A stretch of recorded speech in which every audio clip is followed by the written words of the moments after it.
What is going on, everybody? Welcome back to another episode of the Waterboy Podcast. Today it is episode 111, and the bad man is officially gone, Everett. Aaron Rodgers is officially a New York Jet. Dillon Brooks is the biggest crybaby in the NBA, and the NFL draft kicks off this week. Everett, starting before we get to the most important news that we've already known.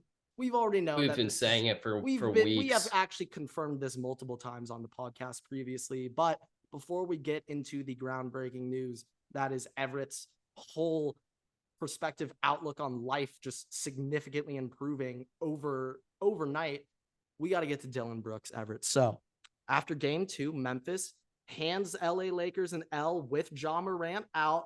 And after the game, Dillon Brooks said that he doesn't respect old head LeBron until he gives him 40.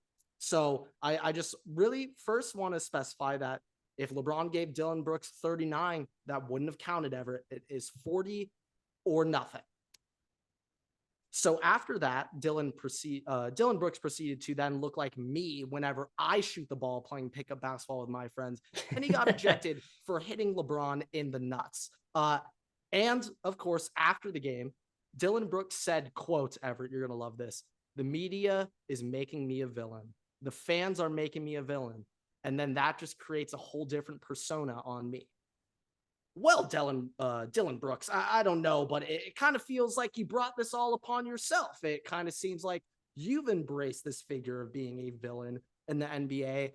But I'd love to see Dillon Brooks playing the victim card here. I love to see him taking on this victim mentality. And I'm not quite as tapped into Laker basketball as some of my friends around me. So I asked my most serious Laker fan his opinions on Dillon Brooks and whatnot. And he said the greatest news that he heard over the weekend was that Dillon Brooks will not be suspended for game 4 and will be playing. That was the best news my friend heard all weekend, because Dillon Brooks is atrocious.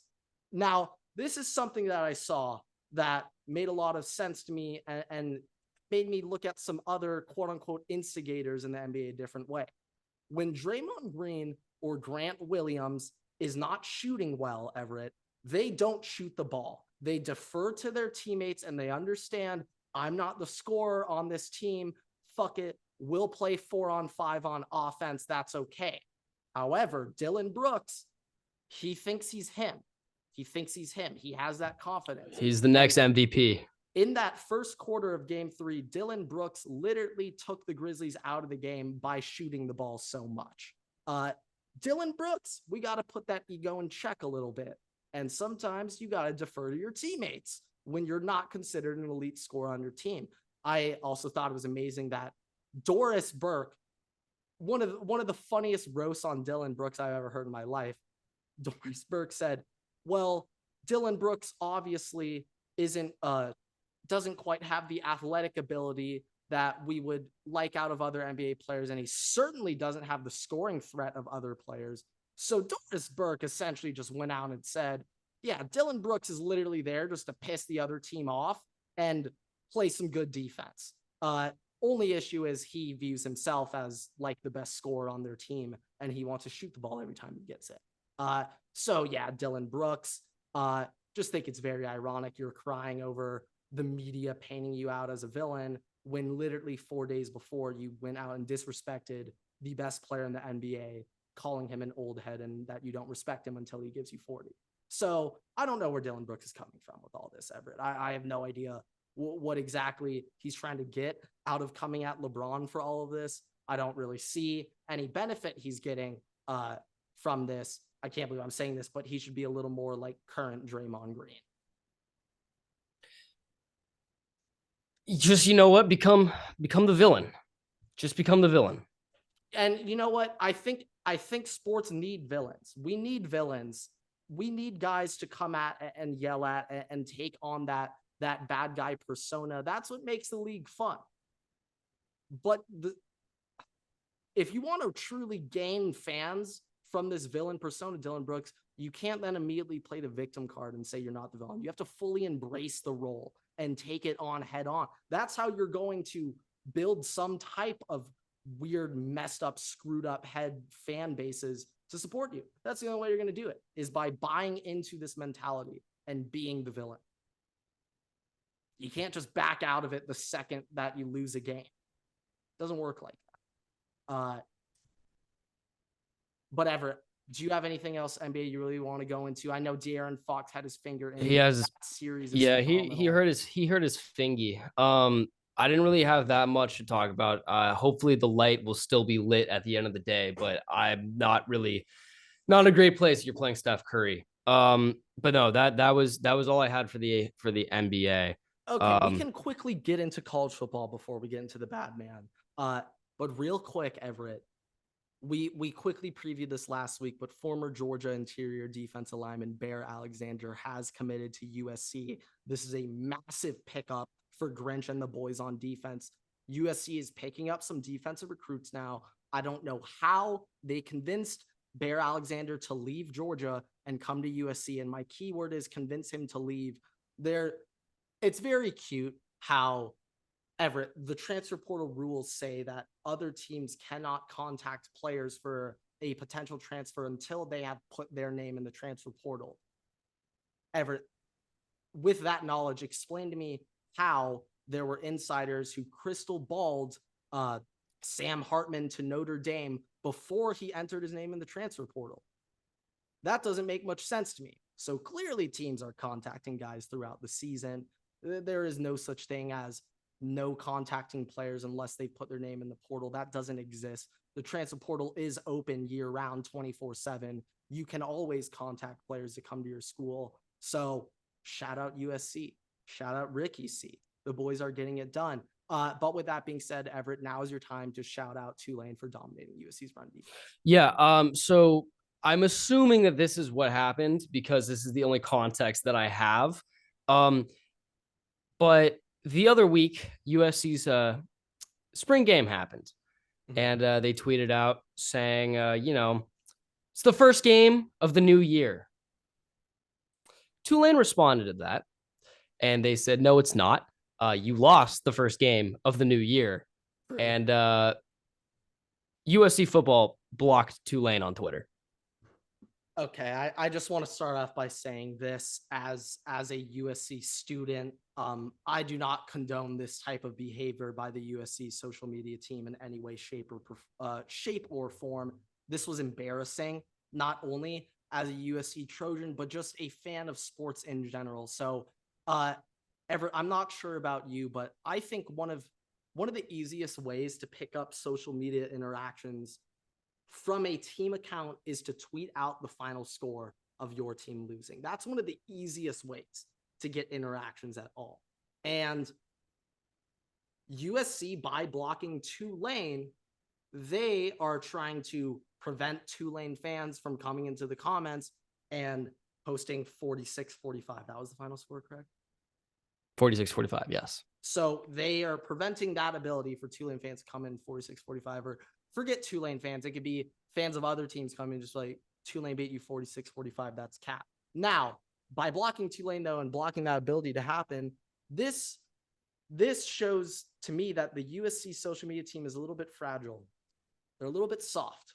They don't like this type of negativity in their comment section, but you need to welcome it. You can't shy away from that type of engagement on social media. It's one of the easiest ways to get engagement. So in recent terms, one specific school that has also blocked teams or just blocked mentions on their posts is the Miami Hurricanes, Everett.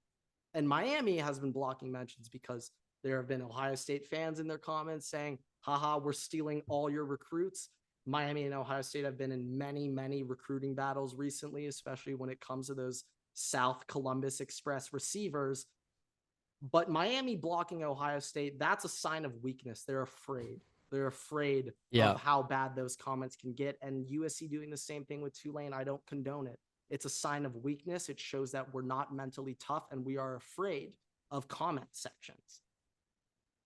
So I don't condone this, Everett. I do not stand by this at all. This is a very bad look for our social media team. It's not a great look. I think that it's personally just funny that it's that soft It's very Like soft. that's Charmin really soft. Some soft. might That's even say that's Charmin soft. ultra soft. Some would say I would say that. I personally I think that it's funny. Like I understand obviously that it's a soft spot for the way that the game was lost. I get that. But also like if you're going to tweet out specifically, it's the first game of the year, what do you think is going to happen? And if Tulane didn't say say of something, the somebody season. would. Say of the season, you know? And even Like then you'd still have some people coming at you. But we gotta be very, very precise and also specific with our verbiage here, guys. I want to give I want to give a prop, a nice clap to who's running the Tulane football Social account, media account. social media account, because you're a small program, have a chip on your shoulder already. People still haven't really recognized us for beating USC. I mean, like obviously people are like, oh wow, it happened, but like since then hasn't really been mentioned. People are still not putting us in the top 25 preseason rankings for next year when we ended at 9. So if that's the case, and you have this team that you beat in the Cotton Bowl in their biggest game of their year, and they're shrugging you off, just coming right back at them and giving it to them, props to that. Props to that. Yeah, fair enough. I think it's very, very important to be, not only active on social media for team accounts, but you have to welcome in that shit talking. College football is a very unique sport where the fan bases are so passionate and so involved. You can't stray away from that type of engagement. Go ask PFF. They literally are trying to get Ohio State interactions anytime they upload a post. So it is a way of growing your fan base. Last thing in college football world, though, Everett, Colorado transfer portal. They're having a mass exodus right now. As of Monday, April 24th, when we're recording this, 14 scholarship players have entered the transfer portal from Colorado, including star wide receiver Montana Lemonius Craig. I hope that I pronounced that correctly. But in their spring game, he had 3 catches for 150 yards and 2 touchdowns. Somewhat reminiscent of that Randy Moss stat line. So after he entered the portal, got reported that Tulane officially offered him. So, Everett, I think I'm doing this right. Roll wave. Did I do that right? Roll wave. Did I do that right? So, yep. Lemonius Craig, you got an opening there, and you have a chance to play with the reigning Lefty Dick Strong quarterback of the year. So, I mean, got high praise down in Louisiana. But okay, on to the NFL, Everett. I'm so happy for you, Everett. It's finally here. Congratulations. You finally conquered him. Aaron Rodgers is no longer a Green Bay Packer. The bad man is gone, Everett. All of your nightmares have just ended. There's only green pastures and blue skies. Why is the siren going off? What's I'm scared. I'm Everett, scared. I'm did scared. this trade not I'm officially scared. go through? I'm scared. No, you know what the fraud alert's for? It's because Aaron Rodgers might be a Jet this year, but he will be the starting quarterback for the Minnesota Vikings in 2024. Okay, so we are now taking a page out of the Brett Favre playbook, going from longtime Packer to 1 season with the Jets. Kind of like an overnight vacation in a way, and then to Minnesota. Yeah. I think Aaron Rodgers is so petty, and he hates the Packers so much that I would not count that out at all. I can definitely see Aaron Rodgers wanting to inflict more pain on the Packers fan base and organization than let's just go over this real quick, okay? The Packers. Yeah, I have the full trade details right now. Yeah, so let's I got it. Okay. So the Packers traded basically, I believe, the 15th pick, Aaron Rodgers, and the 170th pick for 13, 42, 207, and then a second rounder next year that could turn into a first rounder. And I have been arguing with Packers fans on Twitter for most of this podcast on the fact that I think the Jets absolutely won the trade. And the reason I say that is the Jets and Aaron Rodgers held all of the cards for this. And I honestly don't think that the Packers got that much for Aaron Rodgers, a 2-time MVP, who also almost carried his team to the playoffs last year when they started from nothing and still had nothing on the team. Yeah, obviously, maybe he'll retire in 2 seasons or in a season, whatever. But for the Jets, you trade down 2 spots this year, you lose a second round pick. Oh, you just got an MVP quarterback. Uh, and then you get a fifth rounder, so you move up 30 spots this season, and then you maybe give up a first rounder next year. Could be a second rounder, Yeah, depending on how it goes. essentially looking at it, the So Jets swapped 13 and 15 with the Packers, so they moved down 2. They swapped a 5th and a 6th.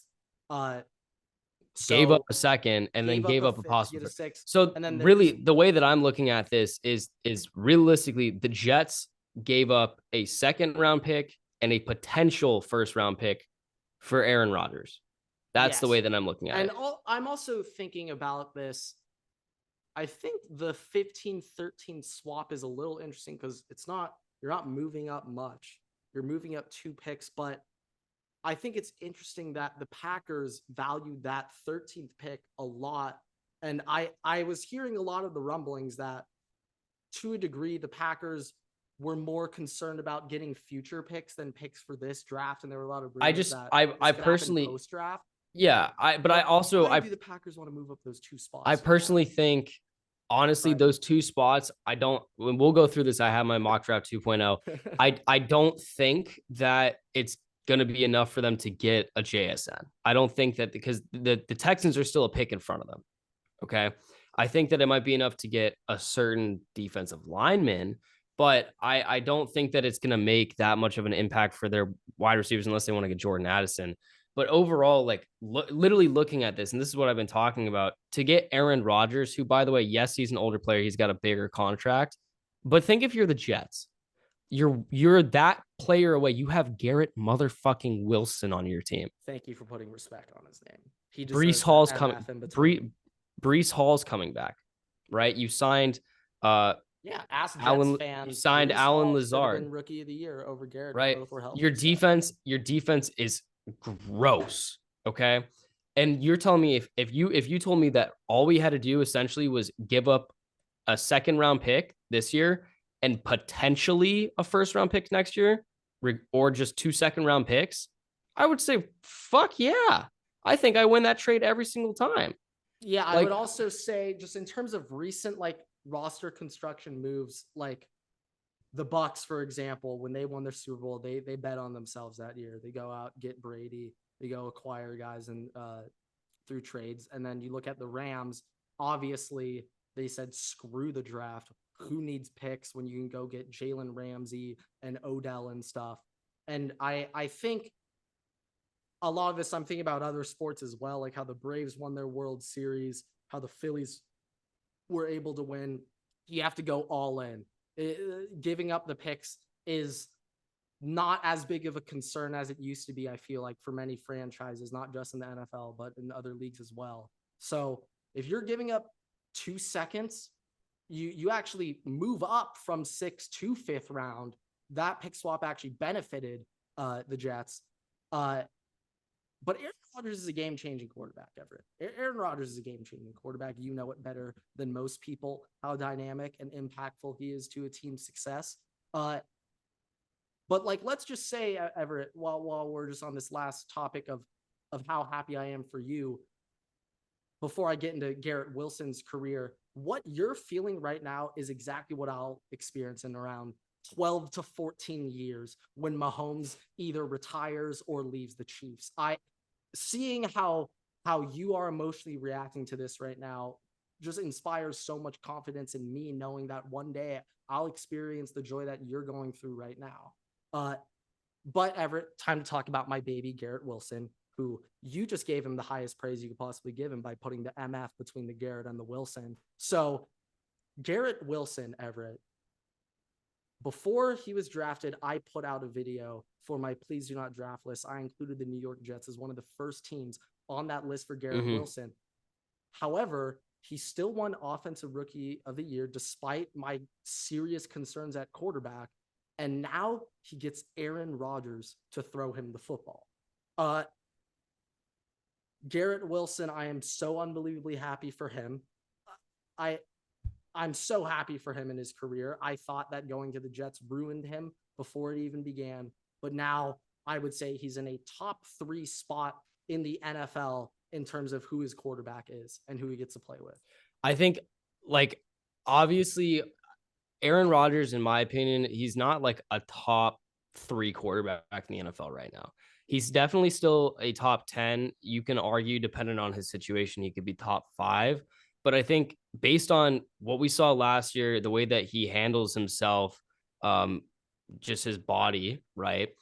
And now the team that he has around him, it's like, remember when Tom Brady went to the Buccaneers and he had all these now great players around him. He had 2 great wide receivers. He had a great O line, a great defense. Yeah. Is this not deja vu for you? It's the exact same thing. A little bit. A little It's bit. the exact same thing. Aaron Rodgers, to a degree, yeah.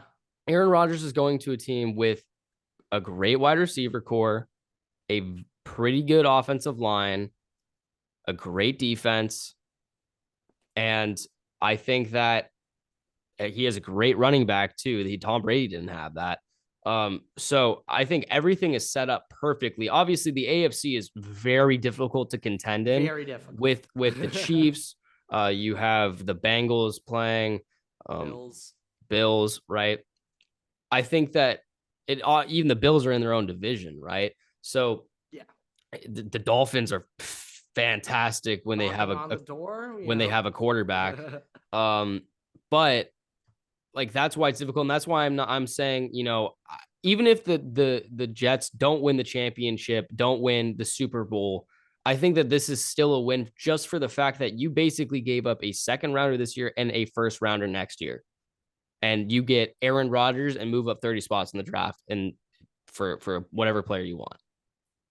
Yeah, I say we're obviously gonna have to look back and I also just want to truly evaluate it. Yeah, but I would also say this is one thing. Another thing I'd say, Everett. How much of a condition of this trade success is dependent on the Jets' playoff success? I think that it definitely is contended, but also just look at it this way, okay? The biggest thing that we're looking at is what player they get for those two spots that they move up in the first round this year, okay? Yes. Yeah. And then also next year, assuming they get the first rounder for Aaron Rodgers, right? Who they get for that. But the bigger thing is, just think about it. The Jets are going and doing this to make a Super Bowl run, okay? Yeah, so that first round, that first round pick that the Packers may get next year might just basically be a second round pick. Yes. It literally, and for the people that are being like, oh, it's going to be a first rounder. If we're talking about the way that things are traditionally graded, which is not the way that I grade these things, I don't think that that's accurate anymore. This first round pick is essentially a second rounder regardless. Yeah, I would say like that logic applies like very heavily in the NBA. Like, if, I don't know, let's say the Suns, when they trade for Kevin Durant and gave up a bunch of first round picks and pick swaps, is it really a first round pick, or is it essentially a second round pick because they'll be drafting near the end of that first round?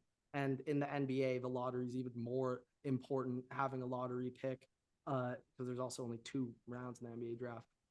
But for the NFL, like, things, yeah, I definitely think that was a large factor into the Jets' consideration of giving up first round picks, because their first round pick, assuming they do well, isn't really a first round pick. But Everett, do you have anything else on this Aaron Rodgers trade that we need to dive into and discuss? I'm beyond elated for you as a person. Yeah, and for Garrett Wilson. So the NFC North was united today as one. Oh yeah, everybody won except for Packers fans in the NFC North. Everybody won. Even Jordan Love won. Oh, Jordan. But Love I swear to W. God, if Jordan Love somehow. No, Everett, stop. You see, no. We're not even going to consider that possibility, because it can't happen. It can't happen.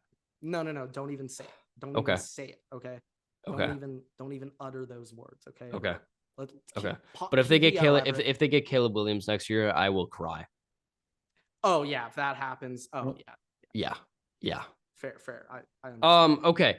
So I don't know what specifically you want to get into right now. Real quick, I just want to go over the only non-draft news we have in the NFL. Okay. Jameson Williams. Yes. Yeah, I'm a JMO stan. You guys all know that.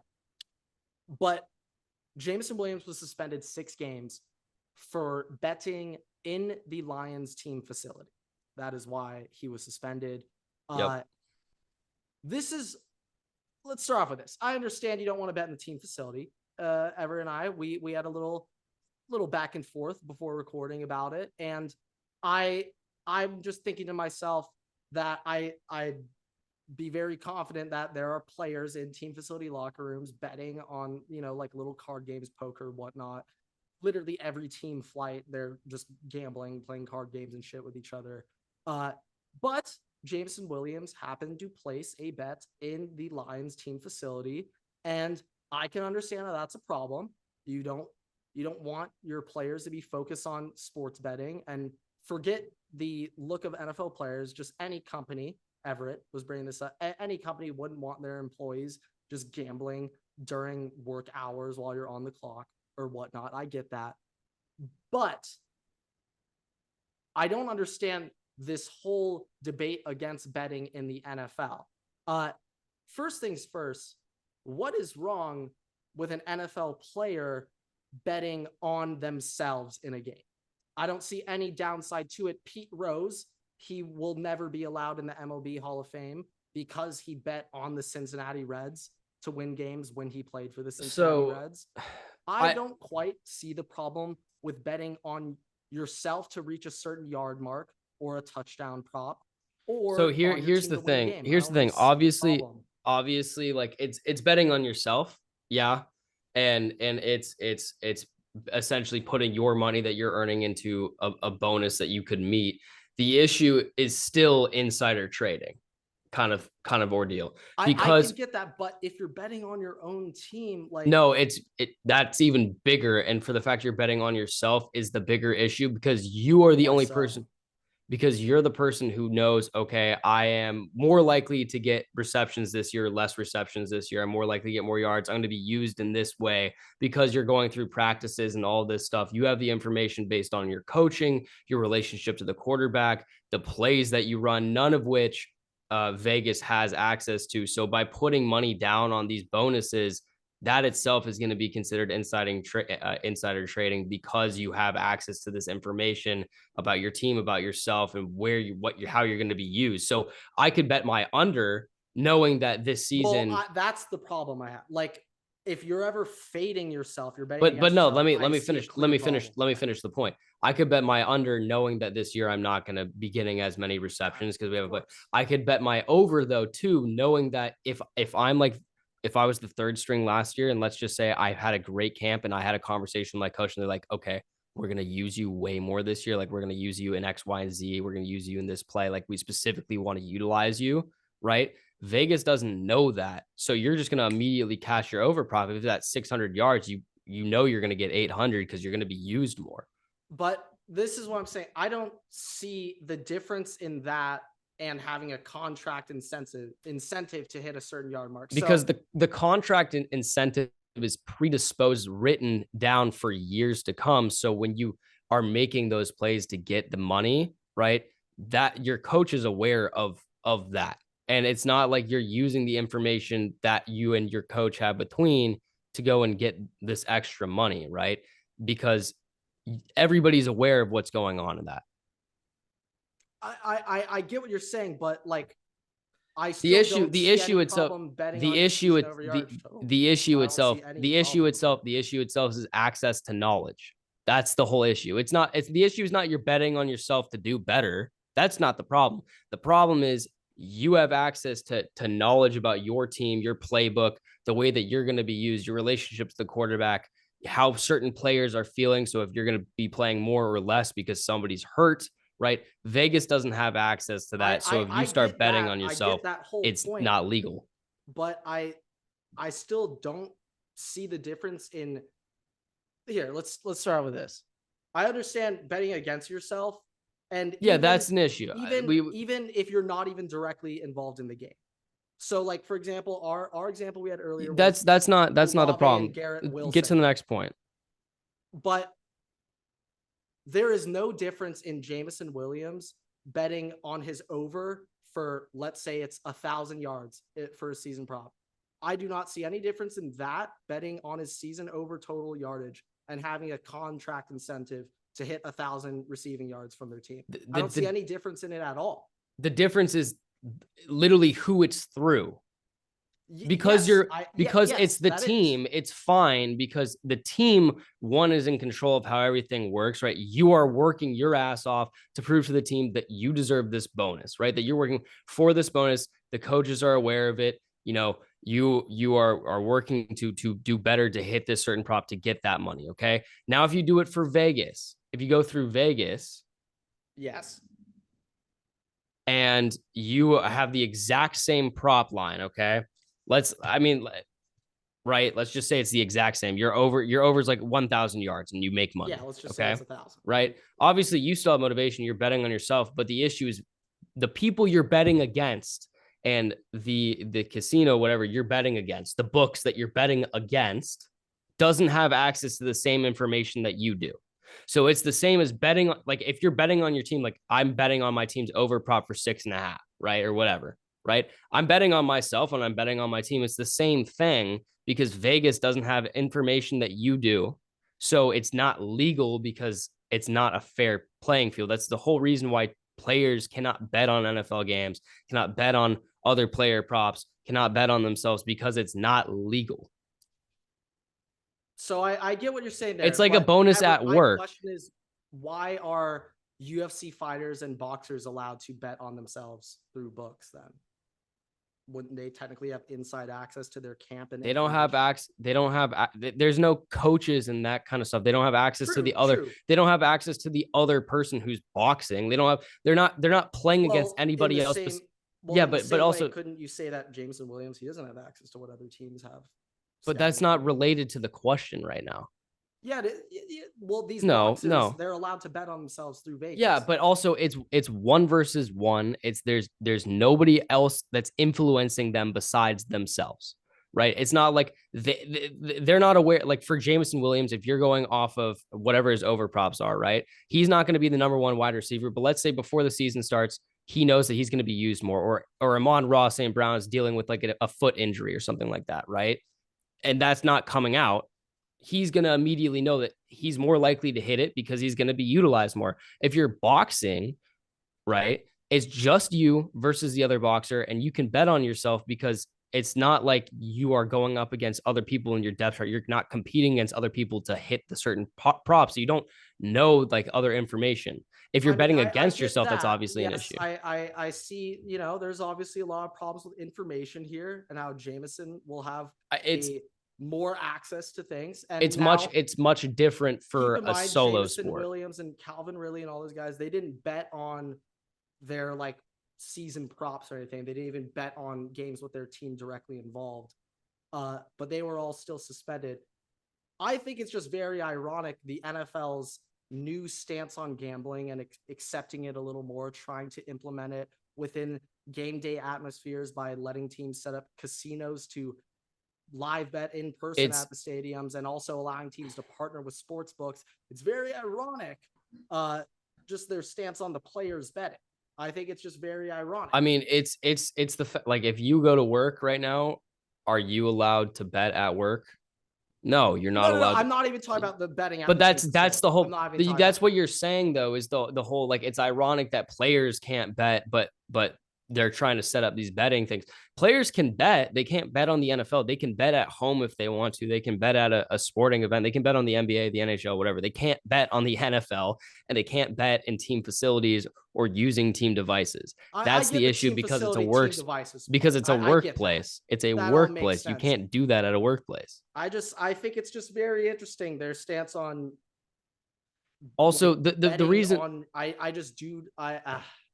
still have not been. But also, you're what is the difference between having a Super Bowl contract incentive and then taking your team's prop to win the Super Bowl? The whole point is inside knowledge. You can't do that. Like that's the whole point. That's the whole issue. It's an illegal use of knowledge to go and try and make money. That's how people get arrested. We're not getting political here, but there's some people. I mean, I'm not saying everybody is, but also like that literally is it's a law. You can't. That's a thing that you literally can't do.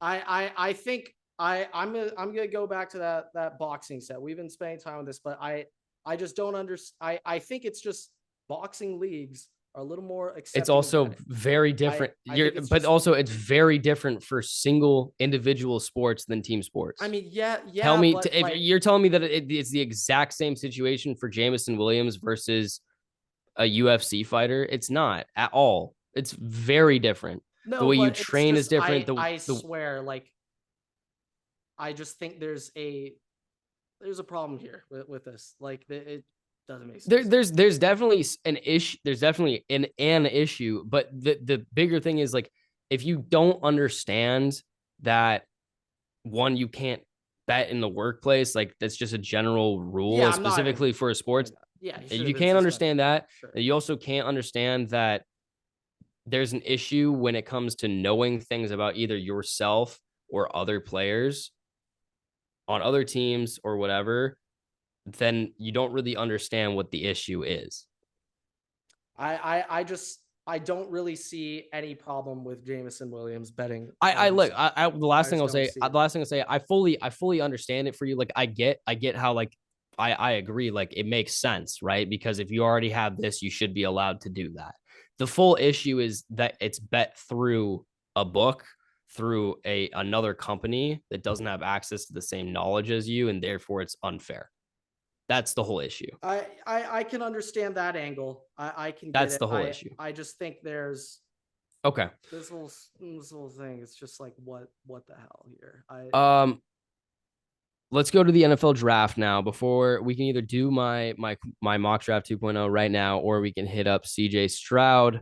Well, Um, we'll end off on the mock. I want to talk about CJ okay. Stroud. So So his stock is falling yeah, like Chicken Little right now. Like let me the kick sky's this off falling. real quick. So the media itself has been really trying to knock down CJ Stroud's stock over the last week and a half. Most likely a team trying to get him to fall to them. Yeah, I Uh, think Jim Irsay is doing a phenomenal job right now. Yeah.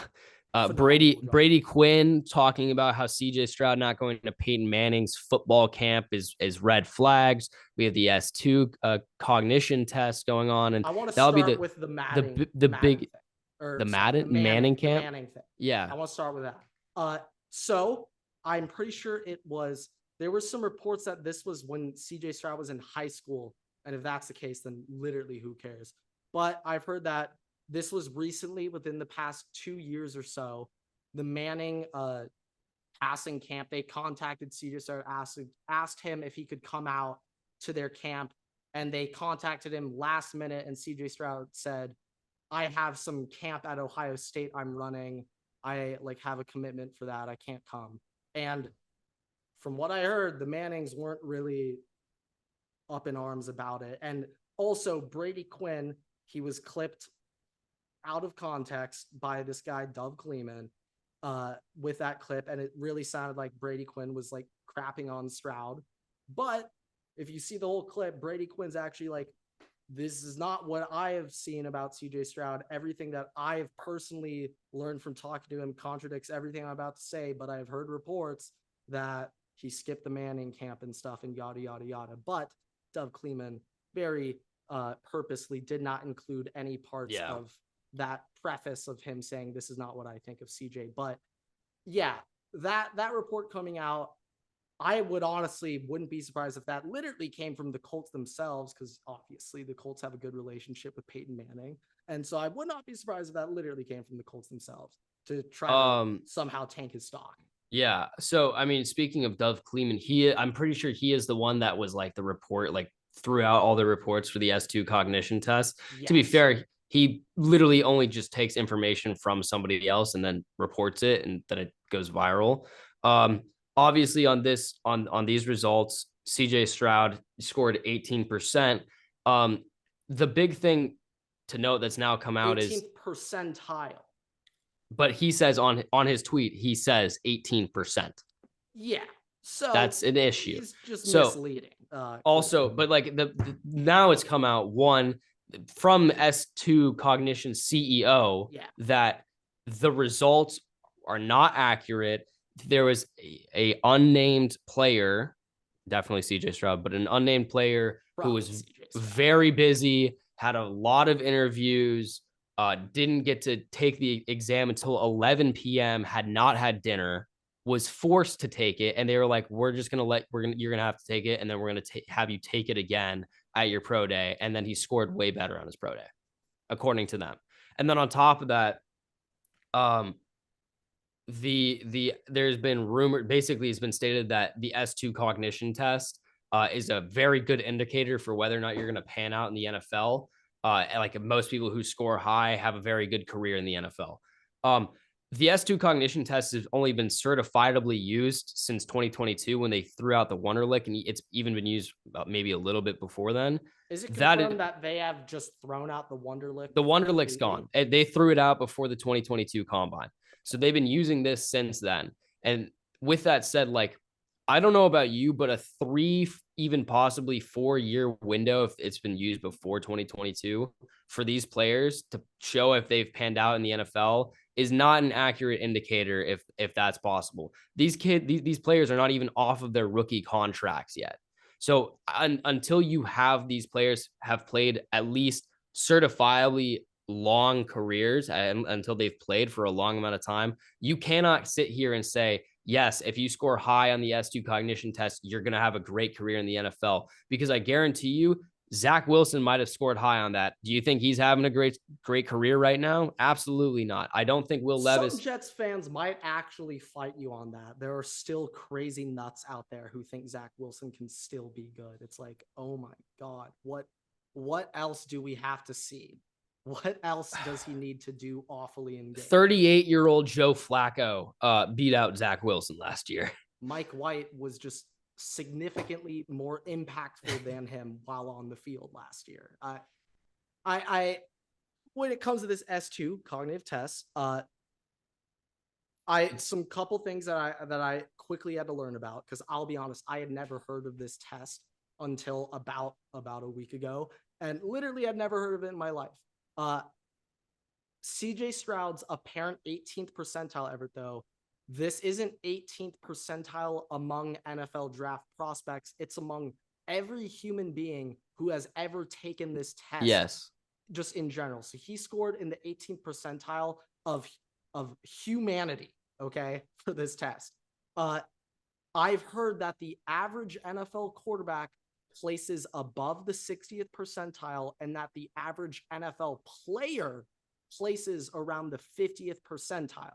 So after hearing that, that's where I was like, there's just no way that this could possibly be I personally think no I think that it wasn't really ran properly. I do think that he probably scored on the lower side based on the fact that probably did. Yeah. Based on the fact that it's not like accurate, but like that was at least a score. Because it's not like they just threw out like false things, is from what it sounds like. It sounds like it was accurately leaked, but it wasn't really fair.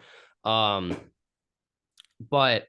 I think that the knocks that are coming from it, like, I don't think that it's an indicator to see how well you can process things. That's for sure. But it's not going to be an indicator whether or not you can't learn to do certain things, or an indicator whether or not your career is going to pan out like people are making it seem. Yeah, I'll be honest. Now I want to take an online S2 cognitive test just to see where I place. We probably should have done that before this. Probably. You probably should have. But let's just say this. Like, this test is hinting that CJ Stroud is slower at processing information and making quick decisions based on how well he processes that information than other guys in the draft. That's what this test is hinting at.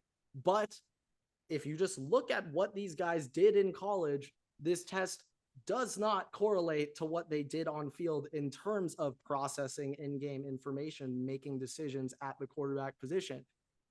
I want you guys to watch CJ Stroud play quarterback and then watch Will Levis and Anthony Richardson play quarterback. And then you tell me who you think process information faster in game. You tell me. And if you, with a straight face, say Will Levis or Anthony Richardson, you're crazy. You're nuts. Yeah. That's all I got to say. And but also, speaking, it's not possible for a quarterback in Ryan Day's offense to be that slow at processing information. And if he is, then Ryan Day is the greatest coach ever. Speaking of Will Levis and them, There have been a lot of trade rumors recently with the Minnesota Vikings Oh circulating yes, Everett. around. Oh yes, they Um, have been. there's been a lot of rumors from non-certifiable sources. Let me clarify that non-certifiable sources that the Vikings are very interested in trading for either the second or third pick. That is all massive amounts of cap. Not true at all from what I'm hearing. Obviously, the Vikings might trade up, but it's definitely not for the 2 or 3 spot. I think it's more likely the Vikings trade down from 23 than they do trade up for 2 or 3. There's been rumors that the Vikings are really interested in Will Levis. That is probably not very accurate either. Obviously, Kevin O'Connell likes Will Levis, likes his skills. He was at his pro day, all that kind of stuff. But Will Levis is definitely, I would say, lower on the board for the Vikings than Anthony Richardson or CJ Stroud. I just think that the Vikings think he might be able to fall far enough where they could get him. I don't think the Vikings are going to end up with Will Levis. I do think that they might end up with a quarterback, and we'll get into that soon. But if the Vikings trade up to get a player, it's not going to be for Will Levis, and if it is for a quarterback, it might not be the one that you think either. So I just think that the Vikings sound like they are going to be doing something this draft. And I don't mean that in the joking way, like, oh, they're just going to draft something. Like they're most likely going to trade, and they're not going to be at 23. So one of the big trades of this draft could end up being the Minnesota Vikings, which has everybody excited. But I also don't think that Hendon Hooker is going to be taken by them in the first round. I've seen that mock. That's definitely not happening. And I don't think that I don't think that they're gonna end up sticking at 23, like I said. When it's all said and done, I think that the Vikings could have Dalvin Cook's off the team. Zadarius Smith or Danielle Hunter, one of them can also be gone in this draft. So I think that the Texans are also going to stay at 2, to be What honest. about this, Everett? Pick 11's on the board, pick 12's on the board. Anthony Richardson's still there. We'll get there. Let's Would get you into my be mock draft. upset Let's for get into not my mock trading draft. up for him or anything? Let's get into my mock draft. We'll get into it. First thing that I'm going to say, I honestly, and I said this before, I think that there's a very good chance the Texans might go no quarterback in the first round and then get Hendon Hooker in the second. So Texans, do they also have the 33rd overall pick? Because there's only 31. 34, I believe. The second round? Yes. Okay. I believe so. So I also want to say, like, we're obviously very focused on the first round here and everything. And when I was looking more at these prospects, I definitely am not sure if there are 32 first round talents in this draft pool. I do think, though, there's a solid amount of players that might slot in that third round grade, second round grade category more than the 96 picks available, or I guess 64 between rounds 2 and 3. But I would say top end talent, maybe not as strong as past drafts, but if we're looking at it from like a whole perspective of rounds 1 through 4 talent, I think this is a pretty deep class in terms of who you can get in rounds 2, 3, and 4. And it's a very deep class. I think I think something about this draft class that is making like these quarterbacks a little overvalued is because there's not many great prospects like in that 5 through 12, 5 through 15 range. And it's also, I think there's a very large overvalue on the rookie contract. Obviously, everybody wants a quarterback on the rookie contract, but also we're seeing these quarterbacks come into their own in their second years.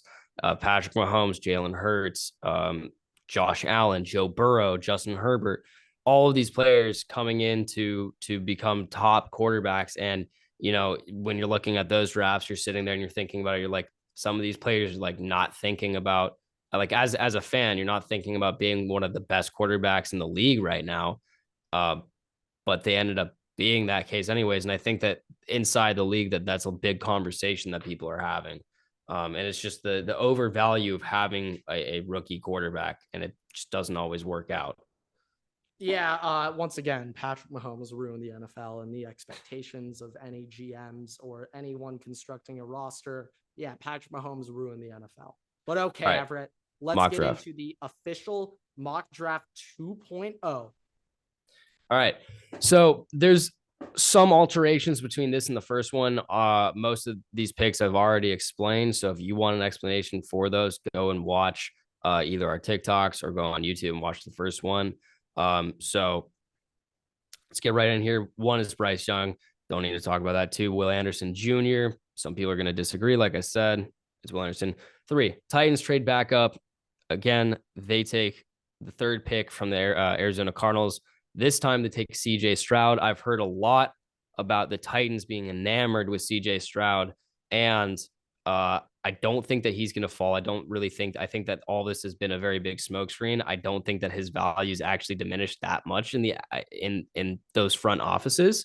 Yeah, I'll be And honest, I'm Ryan a little fragile as an Ohio State guy. and So. Ryan Tannehill is now available for trade apparently, so they will be taking a quarterback in my opinion in this first round. I think that CJ Stroud makes sense for them if they're enamored with him and they think the Colts might take him because, like you said, the Colts could be the team that's trying to drop his I think the stock. Colts have been the main culprit of tanking CJ's stock. I They've think been the that number one main they're gonna concern. know we have to trade up to get him. They trade up to 3 to get CJ Stroud. 4, Colts take Will Levis. Colts take Will Levis.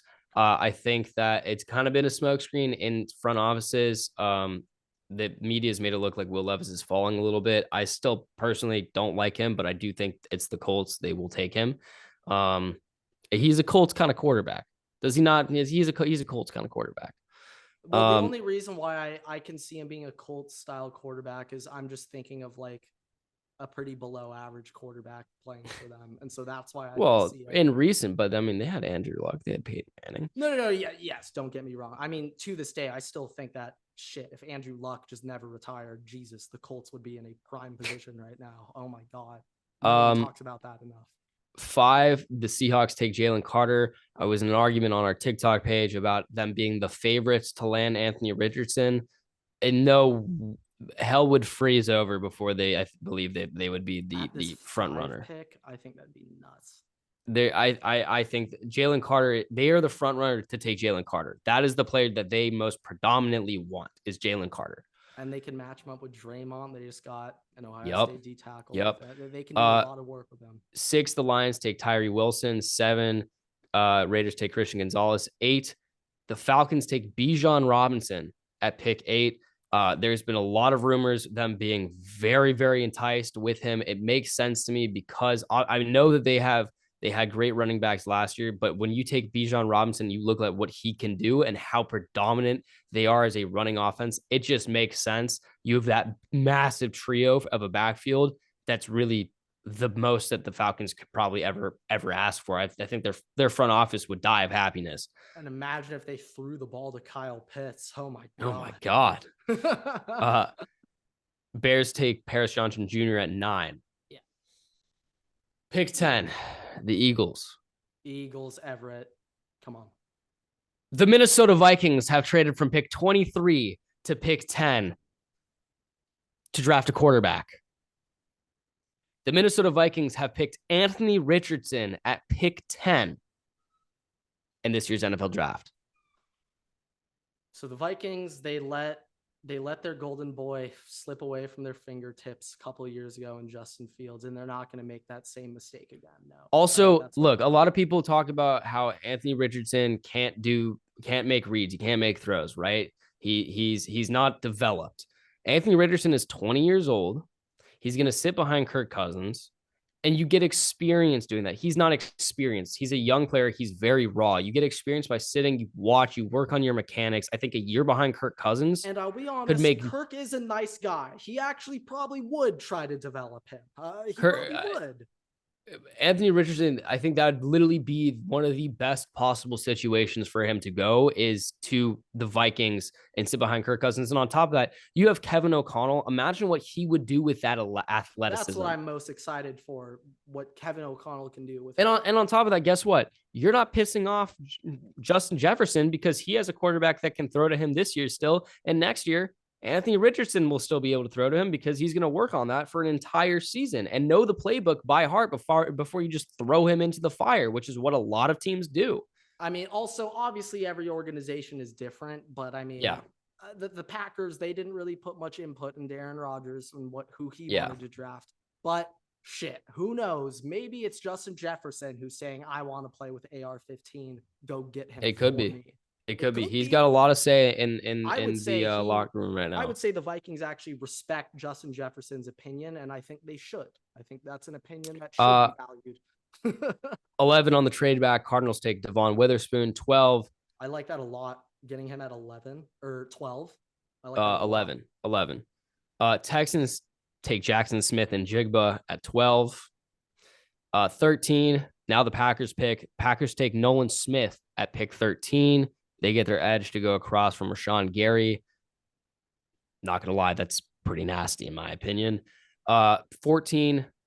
Patriots take Lucas Van Ness. 15. Jets now take Peter Skoronski. They now fortify their offensive line. Phenomenal pick. They fortify their offensive line for Aaron Rodgers. 16. Washington goes with Joey Porter Jr., cornerback. They help try and fix up their secondary. 17. Steelers take Broderick Jones. They need offensive line help severely. They need to protect Kenny Pickett. They now have a wide receiver in Allen Robinson.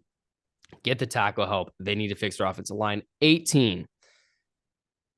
Lions take Deontay Banks. They need to help fix up their secondary. They signed Cam Sutton, obviously, but outside of him, they really do not have many players. Yeah, I also think just getting rid of Okuda for a 5th rounder recently might hint that they're going to go for they have players that are on the come up and that are developing, but Deontay Banks, you take a 1st round talent, you put it in there. He's one of my favorite corners in this draft.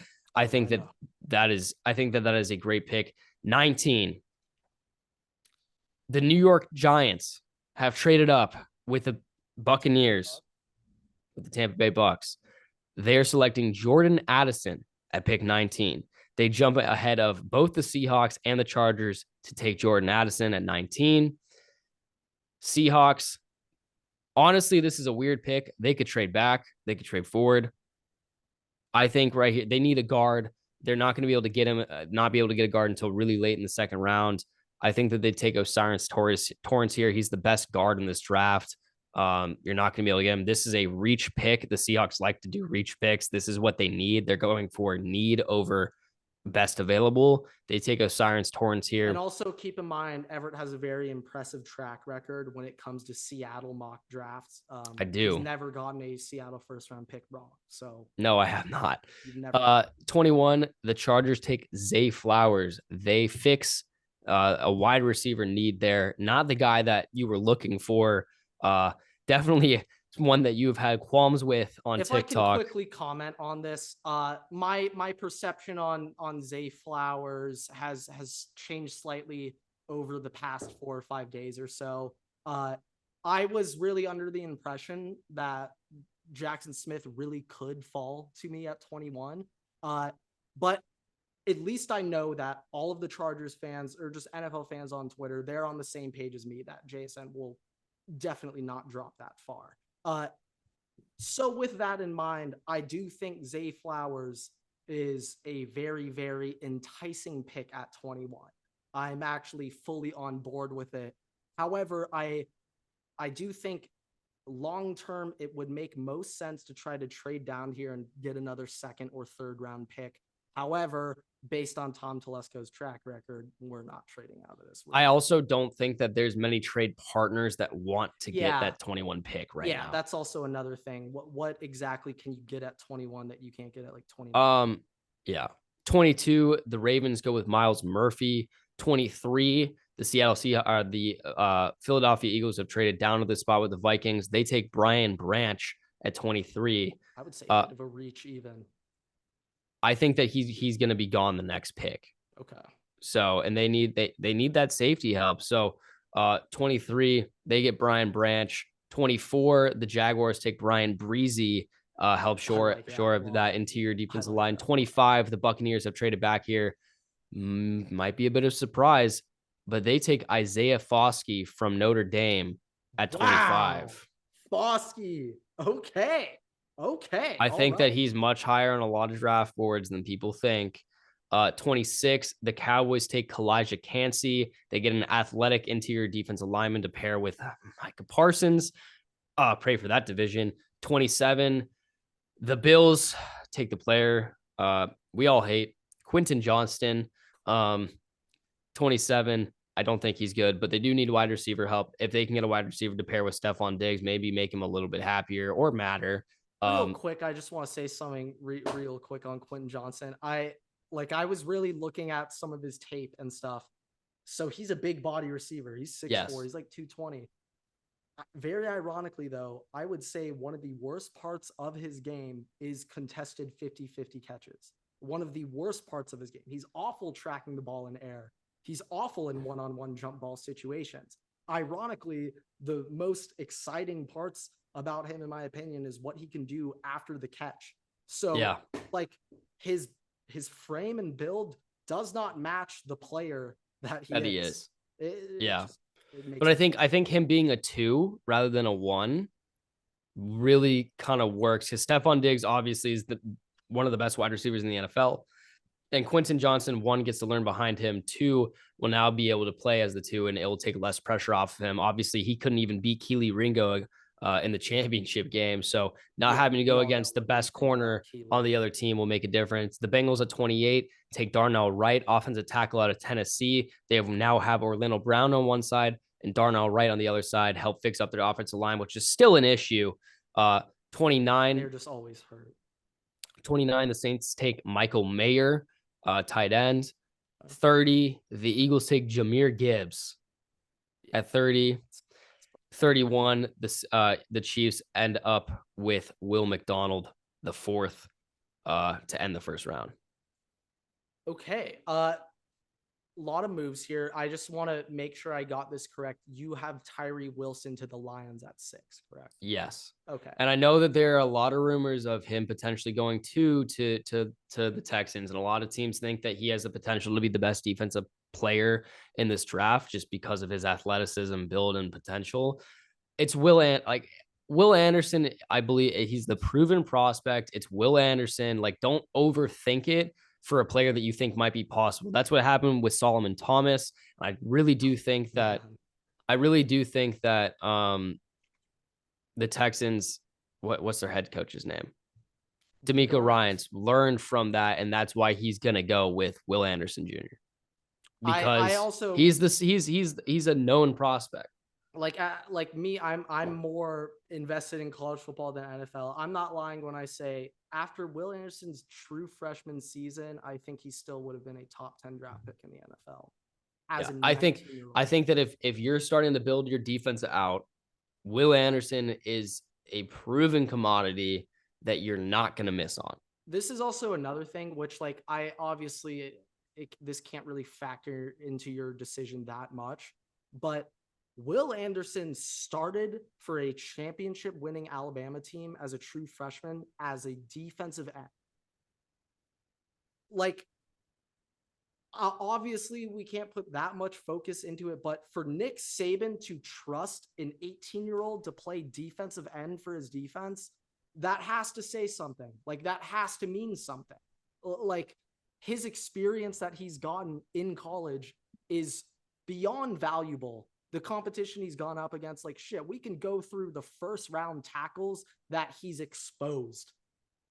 Like, literally, we can go through it. Like, I wouldn't be surprised if last year and this year, certain SEC tackles are graded on how well they did against Will Anderson. I wouldn't be surprised if that's the tape that you're really going to look at. Yes, I guarantee you some of these first round players probably also have been graded up. Some of their stocks because of how poorly they did against Will Anderson. And we were saying this earlier. One of my knocks on Joey Porter Jr. is how poorly he played against Marvin Harrison Jr. And Everett, I remember when I asked you this, you were saying like, well, it's Marvin Harrison Jr. Duh. Like, that's a little different than Joey Porter going against other receivers. How we look at Marvin Harrison, that's how I thought everyone viewed Will Anderson for the past 3 years, but apparently not anymore. I think it's all smoke. It's right now. Everything is just smoke and mirrors. And Yeah, I I'd say if there's one thing we got to take away is that NFL coaches being honest to the media is not in your job description. You are not non-existent. required to be honest to the media. You're actually encouraged to lie as much as possible. Like it's one of those weird, It's weird Bill jobs. Belichick's favorite time of the year. Um, but with that, unless you got anything else. I don't have anything crazy, but I want to end off with this question, Everett, and I think this is a little more applicable to you. Why is Anthony Richardson better than Will Levis in your eyes? What is it about AR-15's upside over Will Levis? So What is it? I one, want like to I hear said, from your perspective. obviously they're both great athletes, right? I think that Anthony Richardson is a little bit of a better athlete. And with that said, on top of that, Anthony Richardson is a lot younger than Will Levis, and we haven't seen as much from him as we have from Will Levis. Will Levis couldn't beat out Sean Clifford at Penn State, and even at And we all know Kentucky, how good Sean Clifford is. where he's been for a couple seasons now, and he's had years under the same system. He's had experience making these throws and making reads and stuff. And it really hasn't seemed like it's made much of a difference in his development. He still kind of seems like the same player he was when he got to Kentucky, maybe a little bit better. But like this past season, obviously, I mean, his finger went sideways, and Yeah, like well, I'll be they honest, one of my favorite moments from the college football they season. they weren't as good this year, but he still has been making bad reads. He hasn't been going through his progressions all the way. And I think that even though both of them could just sit and develop, I think that if you're gonna get a player between the two of them that's gonna be an athlete, a dynamic athlete at that, Anthony Richardson has a better chance. He has a higher ceiling because he is younger, he has less experience, and because of that, he's way more moldable. Moldable.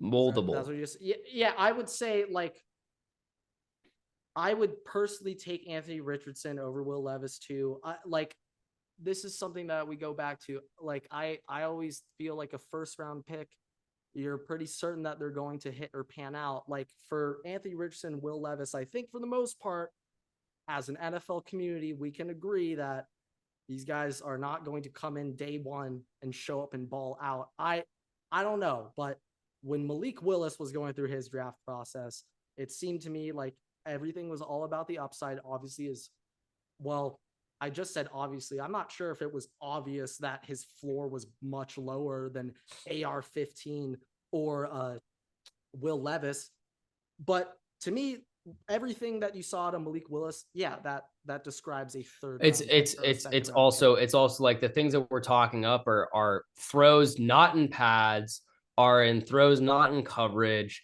It's the arm strength, and that's kind of what these people are enamored by with Will Levis specifically. All I gotta But say, you know who else had really impressive arm strength? Cardell Jones. Zach Wilson, Zach Wilson. Um, I just I just think that, I mean, like, Will Levis is a great person. He is a very good football player. He will go in the first round, but I just think that has a lower ceiling, and on top of that, the chances he bust are a lot higher because he's going to get most people know that you cannot throw Anthony Richardson in right away. I don't think everybody knows that about Will Levis, and I think when that happens, it's going to be disastrous. Yeah, I said this earlier, but there would actually be nothing more entertaining than watching Will Levis or AR-15 roll out there week one as the starter. Like that might be some of the most entertaining shit you could watch in the NFL. It I would say it would be Nathan Peterman-esque. Yeah, Deshaun Kaiser. Yes. But with Yes. that, thank you guys so much for watching, listening. Rate us 5 stars. You can find us on Spotify, TikTok, YouTube, Twitter, and on Instagram at Waterboy Pod. Make sure to follow me and Grant at our handles below on Twitter. You're not going to want to miss our Waterboy analytics on Thursday when the Yeah, we'll draft be starts. active on Twitter. Our unnamed intern, we're gonna make him work overtime. He'll be active on the team Twitter as well. We'll be active on our personals. This is a big week of sports. What our teams can do this weekend will determine the future of our For years. happiness for For years. years to come. So what our teams do over the weekend will legitimately influence your happiness throughout fall. So you need to be locked in right now, boys. But make sure to subscribe, follow, download, and favorite all of our content across all platforms. Every single one of them. Can think of. Subscribe on YouTube. We'll see you in the next episode. Waterboys out.